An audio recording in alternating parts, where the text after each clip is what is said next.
Why doesn't he want to meet with me? Thought Delora, holding a smartphone in her hand. A few weeks ago, she met a man on a dating site. The woman did not tell anyone about her mysterious admirer because she was afraid of being laughed at. She is 50 years old and she is a widow. Her friends might judge her for it, and the daughter probably won't accept it because she had always been close to her father. Delora and James wrote to each other a lot. He was also a widower of 50 years.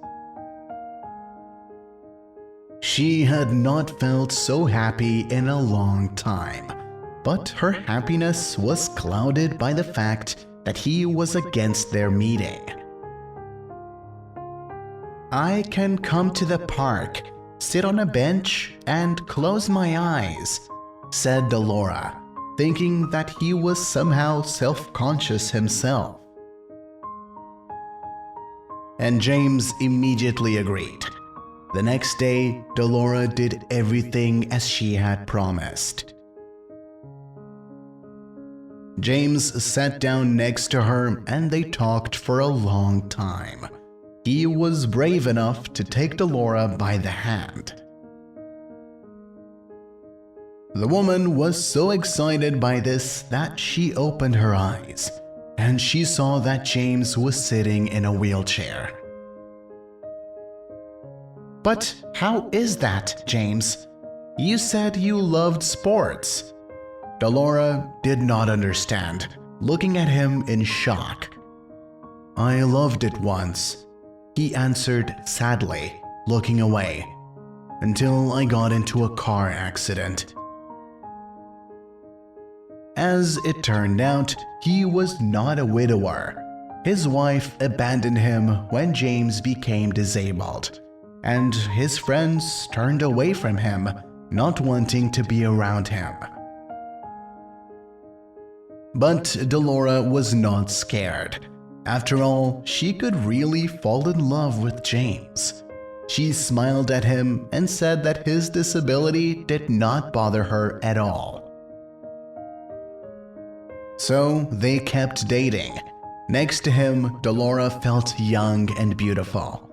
But the happiness did not last long. Her daughter found out about their affair. Casey was against their relationship. She believed that James just wanted to live next to a rich woman who would take care of him for free. He's a good man, Delora pleaded.